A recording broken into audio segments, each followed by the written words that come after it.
The decision came to Captain Sora Park at 3 in the morning, ship time.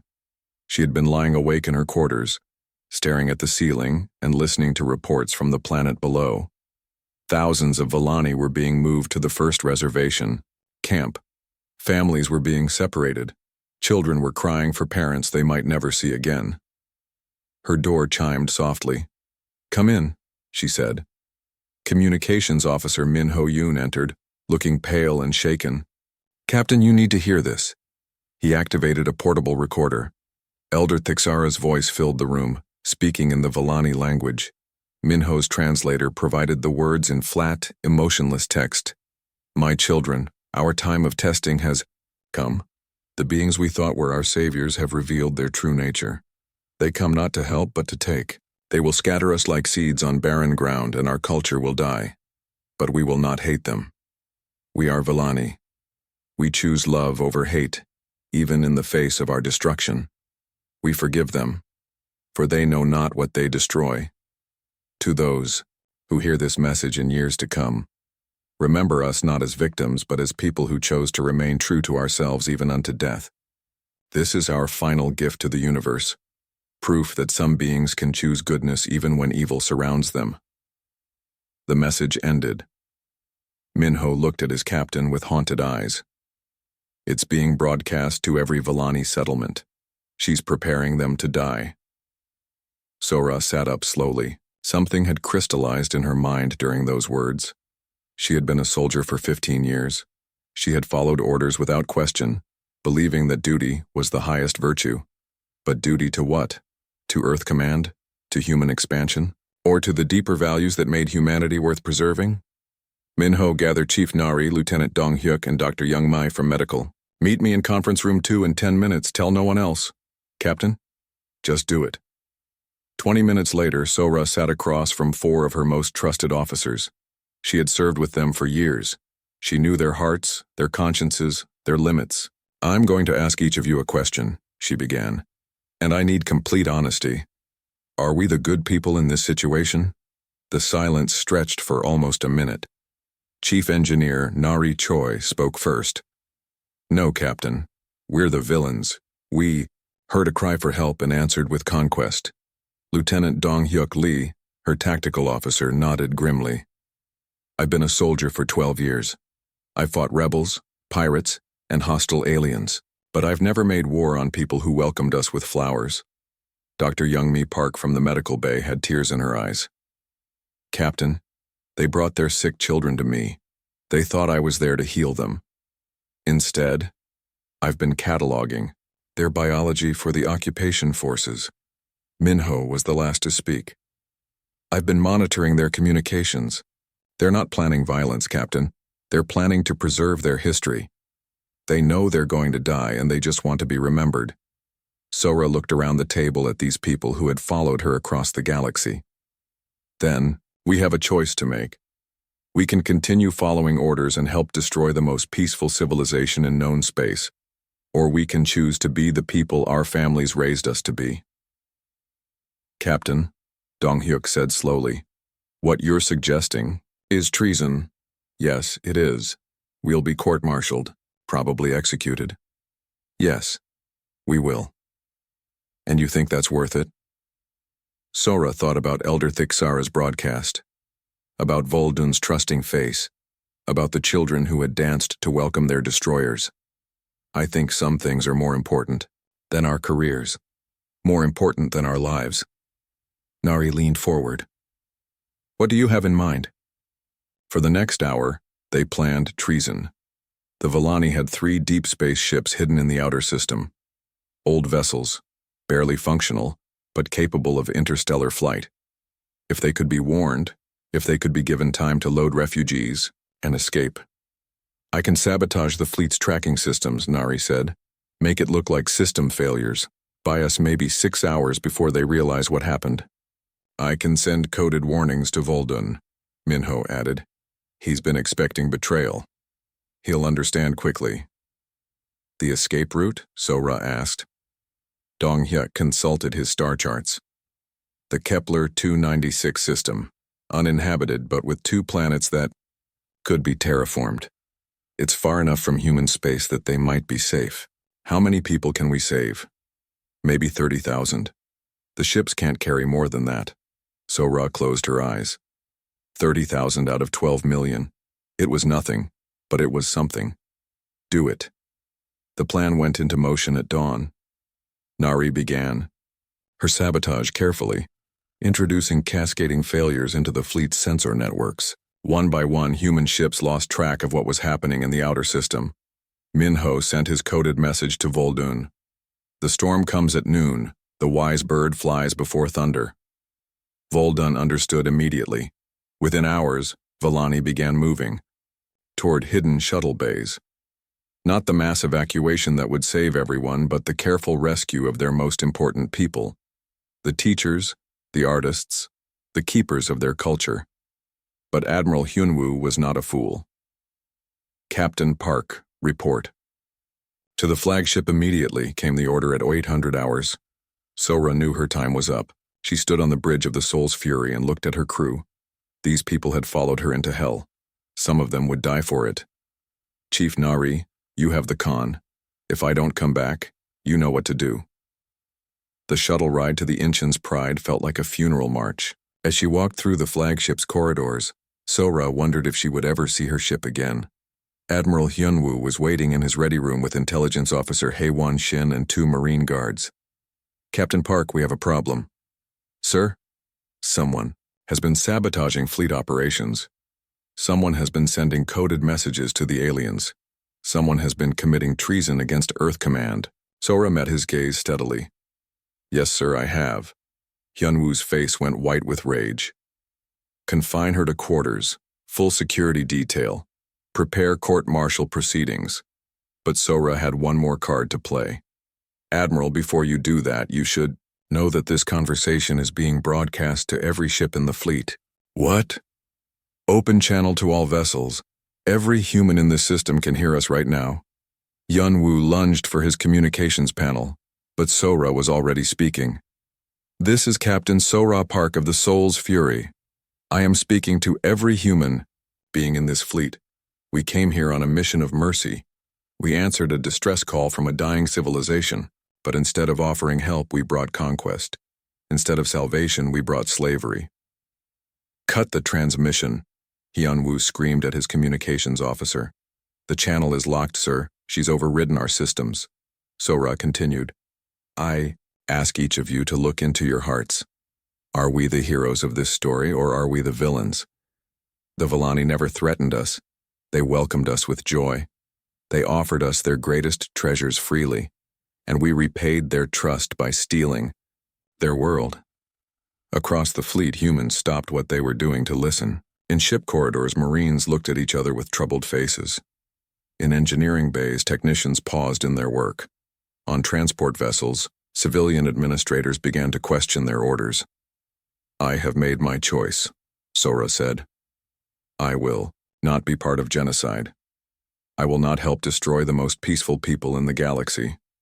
If that makes me a traitor to Earth Command, then I am proud to be a traitor. The transmission ended. What followed was chaos. Half the fleet remained loyal to Admiral Hyunwoo, but half did not. Ships began changing sides, their crews refusing to participate in the occupation. The space around Kepler 442b became a battlefield as human fought human. The Soul's Fury led the rebels, her crew united behind their captain's choice. Nari had sabotaged their own ship's weapons, but she had also sabotaged several loyalist vessels. The battle was more even than it should have been, but Admiral Hyunwoo had more ships, more firepower, more trained soldiers. The rebels were losing. On the planet below, Voldun watched the human civil war rage in his sky while he loaded the last refugees onto the escape ships. Elder Thixara stood beside him, her ancient eyes full of sadness. They destroy themselves. For our sake, she said quietly. Some of them choose honor over orders, Voldun replied. Captain Park is dying to give us this chance. Then we must not waste her sacrifice. The Volani ships launched just as the rebel fleet began to collapse. The Soul's Fury was crippled, her engines failing, her hull breached in a dozen places. But she continued to fight, drawing the loyalist fire away from the fleeing refugee ships. Sora stood on her burning bridge as alarms screamed around her. Half her crew was dead. The other half was wounded. But they had succeeded. "Captain," Minho called from his damaged station. "The Villani ships have entered hyperspace. They made it." Sora smiled through the blood running down her face. Then it was worth it. The Incheon's pride moved in for the kill. Admiral Hyunwoo himself appeared on the main screen, his face twisted. With rage. "Captain Park, you have destroyed everything. This mission was humanity's greatest opportunity and you threw it away for a few thousand aliens." "I saved 30,000 innocent lives," Sora replied. "That's more than you ever did. Surrender now, and I might let your crew live." Sora looked around her bridge at the faces of her remaining officers. Nari, bleeding from a head wound, but still working at her station. Minho, his arm in a makeshift sling, monitoring the escape route. The morning sky above Seoul changed forever when the shadows appeared. Hyunwoo was drinking his coffee at the Air Force Base when the alarm started screaming. He dropped his cup and ran outside with hundreds of other pilots and officers. They all looked up at the same time. Giant ships blocked out the sun. The alien vessels were bigger than any building Hyunwoo had ever seen. They hung in the air like dark clouds, completely silent. More ships appeared every minute, covering the entire sky. Similar scenes happened all over Earth as the alien fleet took positions above every major city. "Sir, we're getting reports from around the world," said Subin, running up to Hyunwoo. She was young and worked in communications. Her hands shook as she held her radio.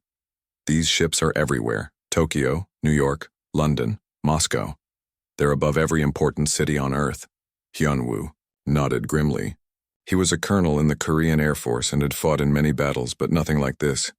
The alien ships were massive and there were hundreds of them, maybe thousands. He could not count them all. "Get me a line to headquarters," he told Subin, "and try to contact my sister Ji-min. She works at the physics lab. She might know something about this." Across the city, Ji-min was already working. She stood in her laboratory surrounded by computers and strange equipment. As a physicist, she studied space and energy. When the alien ships appeared, she immediately started trying to scan them with her instruments. "The energy readings are incredible," she said to her assistant. "These ships use technology we don't understand, but they're definitely not from Earth." Her phone rang. It was her brother, Hyunwoo. "Jimin, are you seeing this?" His voice was tense. "Yes, I'm trying to analyze their ships now. The technology is far beyond ours. Hyunwoo, I think we're in serious trouble." "I know, stay safe. I have a feeling this is just the beginning." He was right. 1 hour after the ships appeared, every television, radio, and computer screen on Earth showed the same image. A tall, gray creature with large black eyes and sharp teeth appeared on every screen. It wore strange armor and had claws instead of fingers.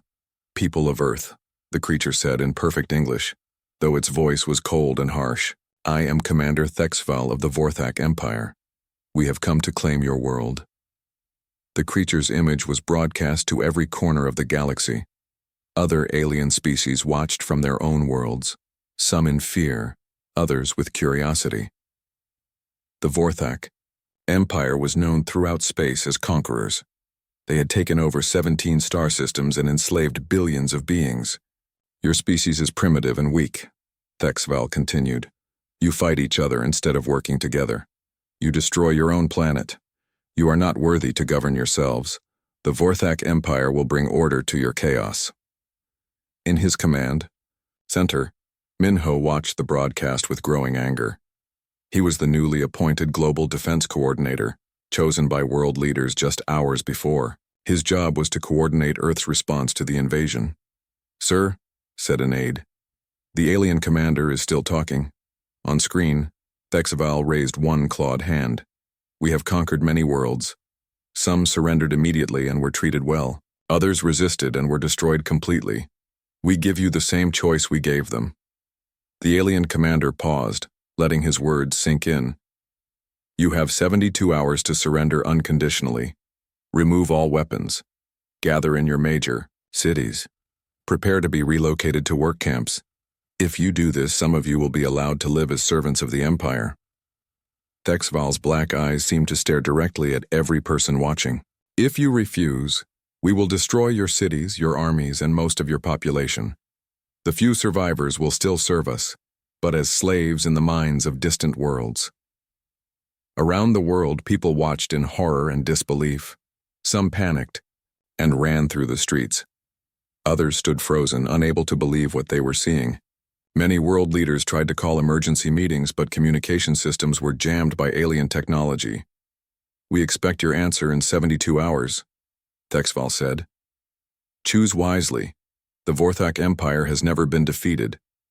Do not make yourselves the first to test our patience. The broadcast ended, leaving Earth in chaos. At a military base outside Seoul, Dong-hyun received an urgent call.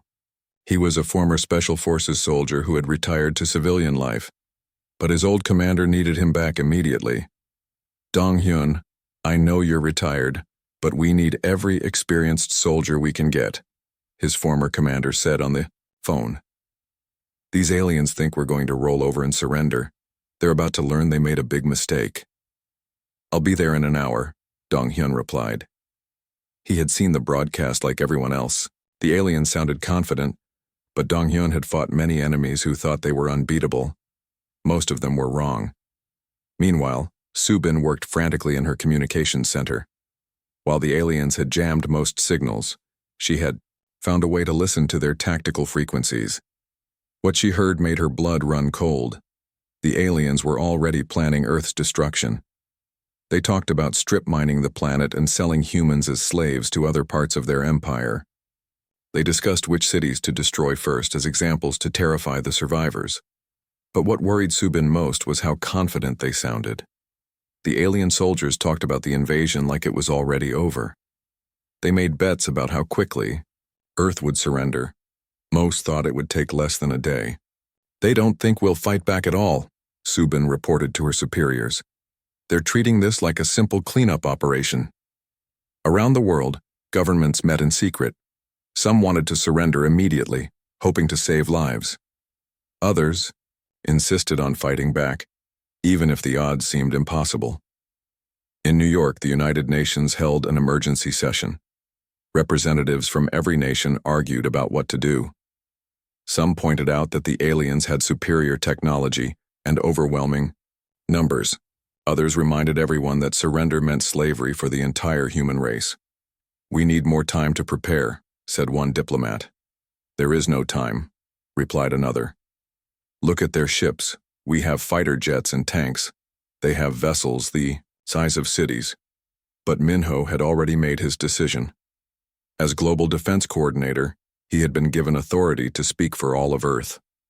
He walked into the UN Assembly Hall and faced the cameras that would broadcast his message around the world. People of Earth and aliens listening from space, Minho said calmly. You have asked for our surrender. You have threatened to destroy us if we refuse. He paused and looked directly into the camera. We have considered your generous offer very carefully. After consulting with leaders from every nation on Earth, I have an answer for you. The entire planet held its breath. We decline. Minho's words echoed around the world and throughout space. On their command ships, the Vorthak commanders looked at each other in surprise. In 17 previous conquests, no species had ever refused their ultimatum. Furthermore, Minho continued, we suggest you leave our solar system immediately. You are not welcome here. Earth belongs to humanity, and we intend to keep it that way. Thexval received the message on his flagship. He stared at the screen, in disbelief, then began to laugh. His laugh was a harsh, cruel sound that made his officers uncomfortable. Incredible, he said. They actually think they can fight us. This will be amusing. Signal the fleet. Begin the attack in 6 hours. I want to make an example of their largest cities. But on Earth, something was already happening that the aliens did not expect. Instead of panic, Minho's defiant message sparked something else entirely. Across the planet, humans began to prepare for war. They had 72 hours, but they would not waste a single minute. The attack began exactly when Commander Thexval promised. As the sun rose over Seoul, the alien ships opened fire. Hyunwoo was already in his fighter jet when the first energy beam struck the city below. The alien weapons were incredibly powerful, turning entire buildings into dust with single shots. But the aliens made their first mistake. They targeted military bases and government buildings, expecting immediate surrender. They did not expect the swarm of human aircraft that rose to meet them. "Dragon Squadron, this is Dragon Leader," Hyunwoo spoke into his radio. "Remember what we practiced. These aliens are used to fighting opponents who follow rules. We don't follow their rules." The alien atmospheric fighters were sleek and fast, with energy weapons that could destroy anything they hit. But they flew in perfect formations, following patterns that looked beautiful but predictable. The Vorthak had used these same tactics to conquer 16 other worlds. Hyunwoo led his squadron in a chaotic attack pattern that no military school would teach. His pilots came from every direction at once, flying in random patterns that made no logical sense. The alien pilots tried to respond, but their perfect formations became a weakness. "Dragon 3, hit them from below while they're turning," Hyunwoo commanded. "Dragon 5, come in fast and low. Use the buildings for cover." The alien pilots had never faced an enemy that used chaos as a weapon. Their formations fell apart as human fighters appeared from unexpected angles, fired quick bursts, and disappeared before the aliens could respond. Pilot Ye-jin flew her fighter like it was a motorcycle instead of an aircraft, weaving between buildings and using city streets as flight paths. The aliens could not track her movements because she was not following any pattern at all. "These humans fight like maniacs," one alien pilot reported to his commander. "They should not be able to do what they're doing." "Impossible," the commander replied. "Their aircraft are primitive, their weapons are weak. Stay in formation and destroy them." But the alien commander was learning the first lesson about humans. Impossible was just another word for interesting challenge. On the ground, Dong-hyun was discovering that urban warfare was very different when the enemy came from space. The Vorthak ground forces landed in the middle of Seoul, expecting to find cowering civilians and surrendering soldiers. Instead, they found a city that had become a fortress. Every building was a potential sniper position. Every street corner could hide an ambush. Every basement became a command center or weapons depot. The aliens had advanced armor and energy weapons, but they had never fought in a place where every window might hide an enemy.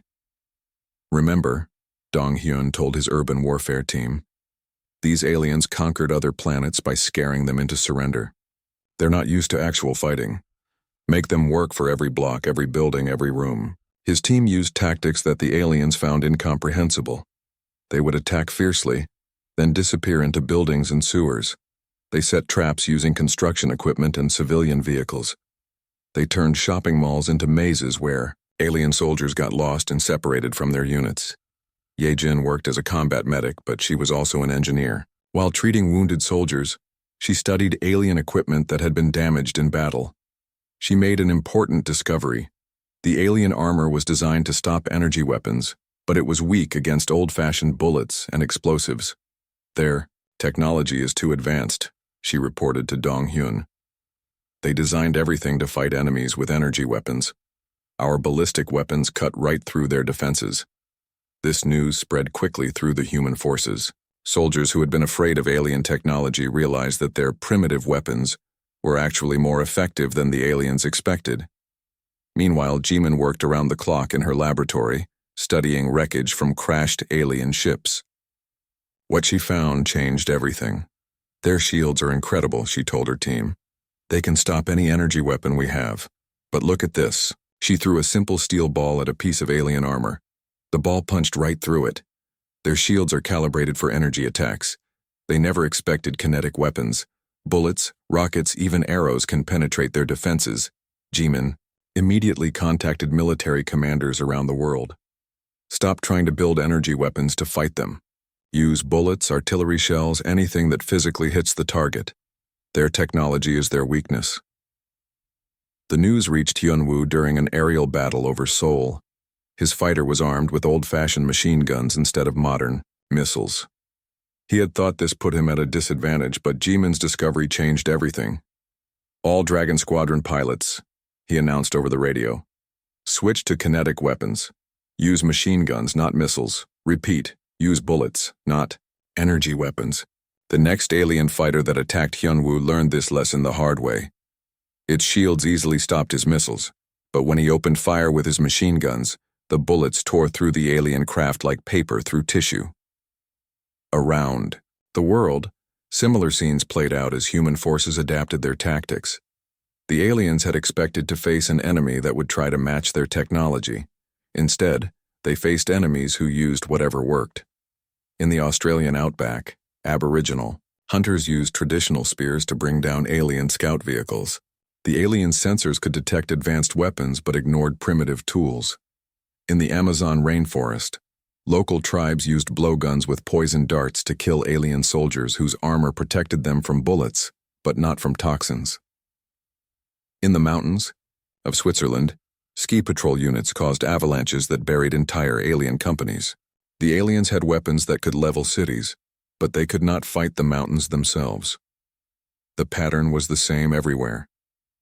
The Vorthak Empire had conquered other worlds because those enemies tried to fight like the aliens fought. Humans fought like humans, and that made all the difference. Commander Thexval watched the battle reports with growing frustration. His forces should have conquered Earth in hours, but instead they were bogged down in brutal fighting on every continent. How are they destroying our fighters? He demanded from his officers. Their aircraft are centuries behind ours. Sir, replied his tactical officer, they're not following standard combat patterns. They attack from multiple directions simultaneously. They use terrain features we didn't know could be used tactically. They employ weapon systems that should be ineffective but somehow work. That's impossible. We've studied their technology. We know their capabilities. With respect, sir, I think we studied their technology but not their thinking. These humans don't fight the way any civilized species fights. Thexval stared at the tactical displays showing alien units in trouble across the globe. For the first time in his military career, he was facing an enemy that refused to follow logical rules of warfare. In Seoul, Dong Hyun's team had turned a shopping district into a killing field. Alien soldiers entered the area expecting light resistance but found themselves trapped in a maze where every store was a fortress and every escalator was a death trap. Sir, reported one of his sergeants, the aliens keep trying to establish secure perimeters. They don't seem to understand that in urban warfare there are no secure perimeters. Good, Dong Hyun replied. Keep them confused. The moment they think they understand our tactics, change them. This was perhaps the most important lesson the aliens were learning. Humans were unpredictable. Every time the Vorthak forces developed a counter-tactic, the humans were already doing something different. Back in her laboratory, Jimin made another crucial discovery. The alien communication systems were incredibly advanced but relied on predictable frequencies and protocols.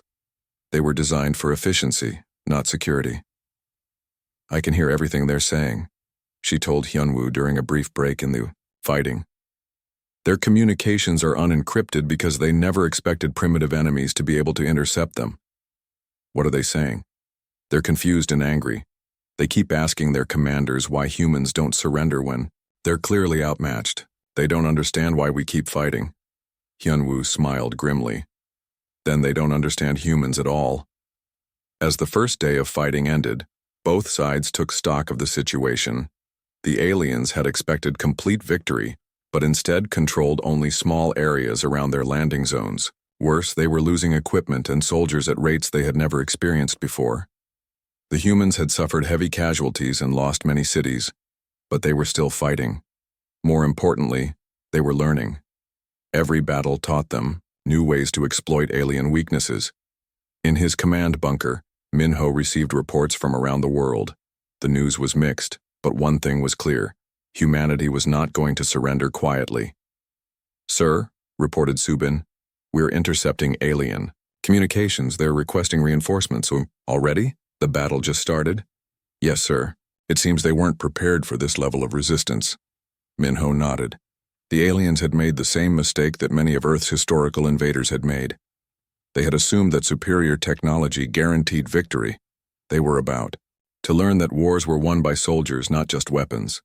The first day of the invasion was over, but the real war was just beginning. 6 months after the first alien ships appeared, The war had changed completely. What started as an invasion had become something the Vorthak Empire had never faced before, a war they might actually lose. General Hyun Woo stood on the bridge of humanity's first captured alien warship. Around him, human technicians worked alongside modified alien computers, creating a hybrid system that combined the best of both technologies. "Status report," he commanded. "All systems operational, sir," replied Lieutenant Chang Min, a former video game designer who had become Earth's most effective tactical AI programmer. "The alien navigation is online, but we've integrated our own weapons targeting system." The ship was a perfect example of human adaptability. Instead of trying to understand alien technology completely, the humans had simply connected their own computers to the alien systems. It should not have worked, but somehow it did. "Sir," Chang Min continued, "I've finished programming the battle simulation system. We can now predict alien tactical responses with 85% accuracy." This was Chang Min's greatest contribution to the war effort. He had realized that alien military tactics followed logical patterns, like moves, in a strategy game. By programming computers to analyze alien behavior, he could predict what they would do next. "The aliens fight like they're playing chess," he explained to the bridge crew. "They have specific responses to specific situations. Once you know their patterns, you can beat them every time." The proof of this was Earth's first interplanetary strike force, led by Commander Seok Jin. His team had used captured alien ships to attack Vorthak supply bases on the moon and nearby asteroids. The aliens had never expected humans to fight outside Earth's atmosphere. "Mission report from Lunar Base Alpha." Seok Jin's voice came through. "The communication system. Supply depot destroyed. Alien garrison eliminated. No human casualties." This was the third successful raid in 2 weeks. Human forces were not only defending Earth, they were taking the fight to the aliens on their own territory. The breakthrough had come when Jimin's team completed their work on hybrid human-alien technology. Instead of building new weapons, they had learned to modify alien equipment with human ingenuity. "The aliens build everything to be perfect," Jimin explained to a gathering of engineers and scientists. But perfect systems are also predictable systems. When you add human unpredictability to alien perfection, you get something they can't counter. The hybrid ships were faster than human vessels but more unpredictable than alien craft. They could use alien technology to travel through space but human tactics to fight battles. The combination was devastating. Meanwhile, Inha had solved one of the war's biggest problems: logistics. As a supply coordinator, she had discovered that human industrial capacity was actually superior to alien manufacturing, once humans stopped trying to copy alien methods. "The aliens use automated factories," she reported to the Global Defense Council. "Their manufacturing is efficient but inflexible.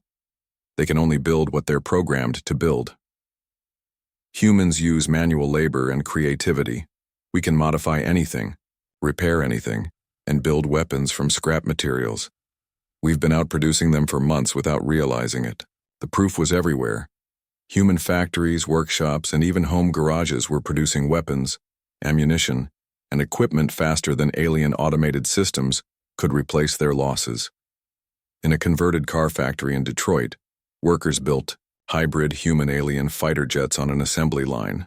In workshops across China, craftsmen produced armor that combined alien materials with human design. In garages throughout Europe, mechanics created vehicles that could function on Earth or in space. "We're not just fighting a war," Inha explained. "We're proving that human flexibility beats alien efficiency."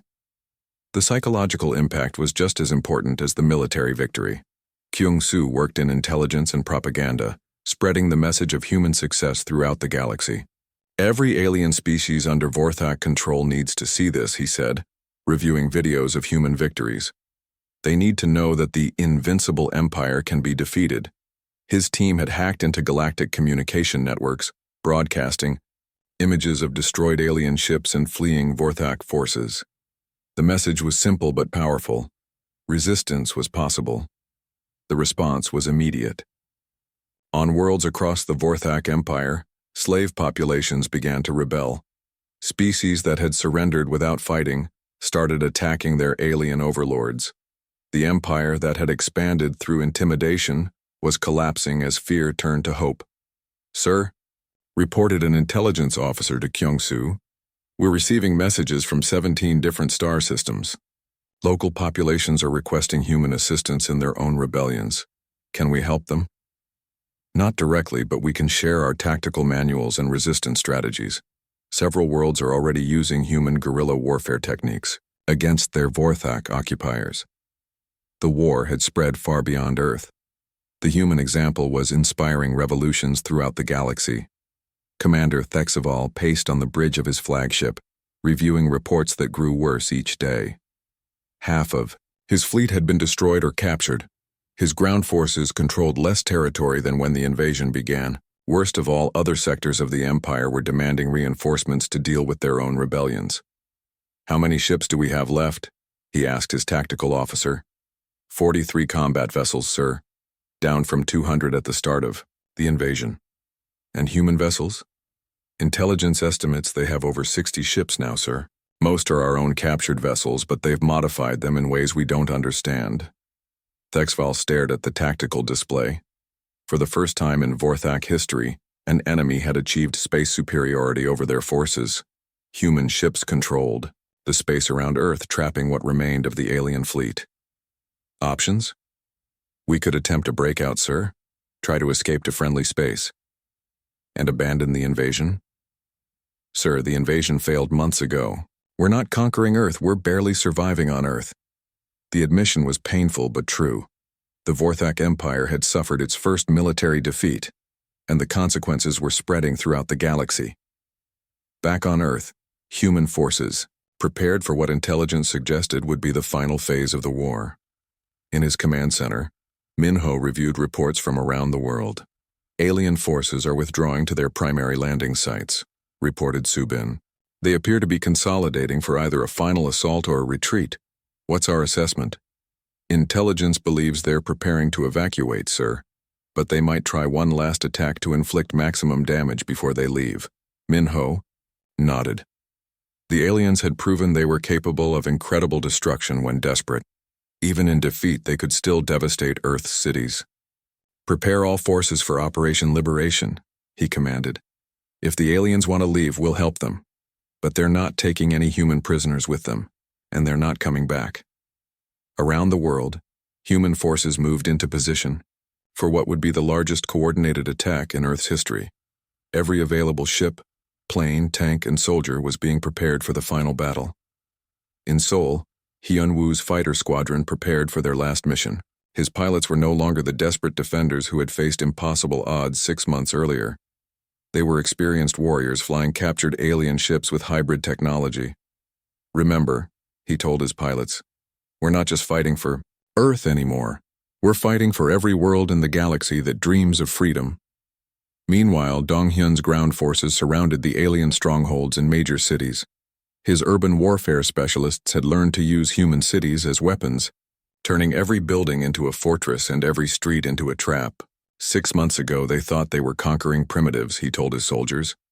Today, they learn what humans can do when we fight for our home. In her laboratory, Jimin put the finishing touches on humanity's most ambitious project, a communication system that could broadcast to every world in the galaxy simultaneously. Earth's message would reach every enslaved population in the Vorthak Empire. "When we win this battle," she told her team, "the entire galaxy will know about it within minutes." As the sun rose over Earth, both sides prepared for the final confrontation. The aliens fought for the survival of their empire. The humans fought for freedom itself. But the outcome was no longer in doubt. 6 months earlier, the aliens had declared war on a primitive world. Now they faced an enemy that had learned to fight in space, had inspired revolutions across the galaxy, and had turned the aliens' own technology against them. The Vorthak Empire had made a simple mistake. They had assumed that advanced technology guaranteed victory. They had forgotten that wars were won by the side that wanted freedom more than the side that wanted conquest. Earth was about to teach the galaxy that lesson, one final time. 3 months had passed since the invasion began, and the war had settled into a pattern that frustrated the aliens beyond belief. What was supposed to be a quick conquest had become a grinding battle of attrition that the Vorthak Empire was, slowly losing. Tae-young stood in what used to be a bus depot in Seoul, now converted into a weapons workshop. Around him, mechanics and engineers worked frantically to transform civilian vehicles into weapons of war. School buses became mobile missile launchers, their yellow paint replaced with camouflage and armor plating. "Remember," Tae-young told his team, "the aliens expect military equipment. They scan for tanks, fighter jets, and standard weapons. They don't scan for modified civilian vehicles." A garbage truck rolled out of the workshop, but it no longer collected trash.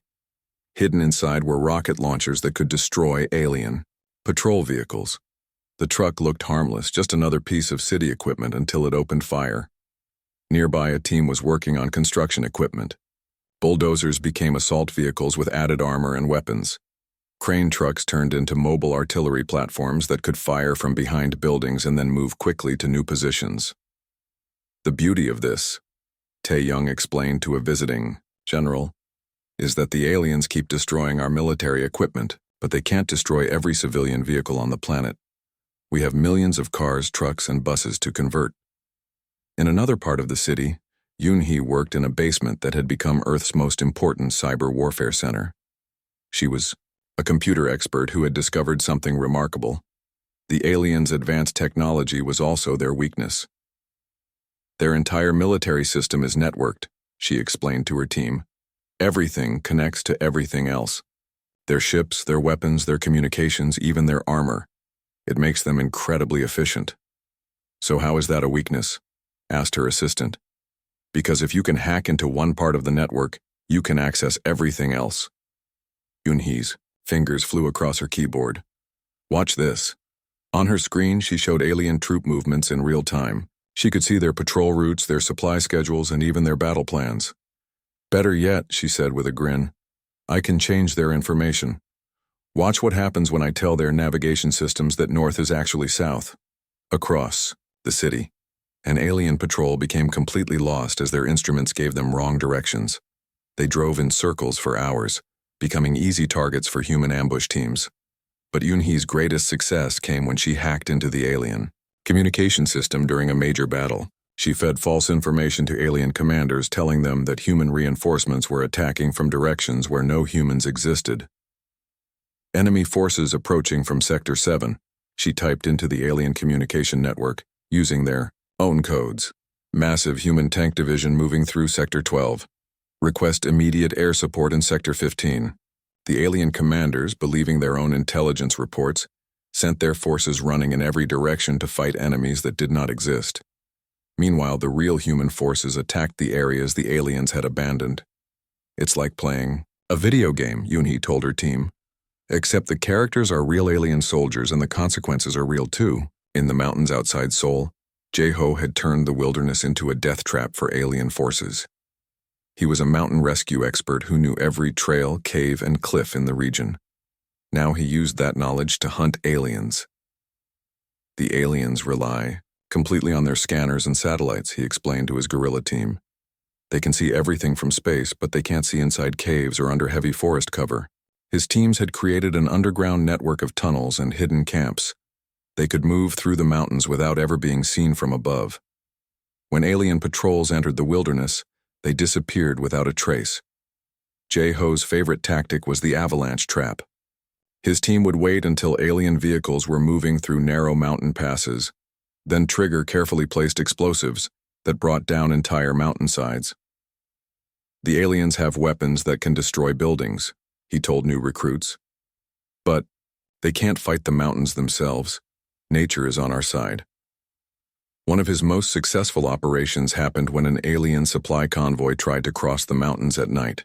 Jae-ho's team used their knowledge of local weather patterns to predict exactly when a winter storm would hit the pass. As the alien vehicles struggled through the blizzard, human teams attacked from all directions. The aliens' advanced sensors were useless in the storm, while the humans used simple compass navigation and local knowledge to move freely. When morning came, the entire alien convoy had been destroyed, and not a single human casualty was reported. In the ruins of downtown, Sol So-young had established a command center that coordinated resistance activities across the entire planet. She was a military strategist who specialized in asymmetric warfare, the art of fighting enemies who had superior technology and numbers. The key, she explained to military leaders from around the world during a secret video conference, is to never fight the aliens the way they expect us to fight. Her strategy was simple but effective. Make the aliens' advantages into disadvantages. Their advanced weapons were useless in close combat, so human forces fought in tunnels and sewers where aliens could not use their heavy equipment. Their sophisticated sensors could detect military equipment, so humans used civilian tools and improvised weapons. Every time they adapt to one of our tactics, So-young said, we change to something completely different. The moment they think they understand us, we become unpredictable again. Her greatest success was the coordination of simultaneous attacks across multiple continents. While aliens were dealing with a major battle in Asia, human forces launched surprise attacks in Africa, Europe, and the Americas. The aliens had to divide their forces to respond to threats everywhere at once. But perhaps the most famous human fighter was Wu Jin, a former Olympic archer who had become a symbol of human resistance. While other fighters used guns and explosives, Wu Jin fought with a bow and arrows. People think I'm crazy for using ancient weapons in a space war, he told a war correspondent, but that's exactly why it works. Wu Jin had modified his arrows with small explosive tips and guidance systems salvaged from alien technology. His arrows could fly silently through the air and strike targets with pinpoint accuracy. The aliens' armor was designed to stop bullets and energy weapons, but their joints and visors were vulnerable to precisely placed arrows. Wu Jin could disable an alien soldier with a single shot, and the aliens never knew where the attack came from. His most famous moment came during the Battle of Busan. An alien commander in powered armor was directing an assault on human positions. The alien was protected by energy shields that stopped all human weapons. But Wu Jin noticed that the alien's visor opened briefly every time he gave verbal commands. Wu Jin waited patiently for 3 hours, then fired a single arrow at the exact moment the visor opened. The arrow struck the alien commander in the eye, killing him instantly and throwing the alien assault into chaos. Videos of Wu Jin's impossible shot spread across the internet and were broadcast to resistance fighters. Worldwide, he became proof that humans could defeat any alien, no matter how advanced their technology. Meanwhile, the aliens were beginning to panic. Commander Thexval received increasingly desperate reports from his field commanders. Sir, reported his ground operations officer, we control less territory now than we did 2 months ago. That's impossible. We have superior numbers and technology. Yes, sir, but the humans don't seem to care. Every time we destroy one of their units, 2 more appear. Every time we adapt to their tactics, they change to something completely different. Thexval stared at the tactical displays. Red zones showing alien-controlled territory were shrinking daily, while yellow zones showing contested areas were growing.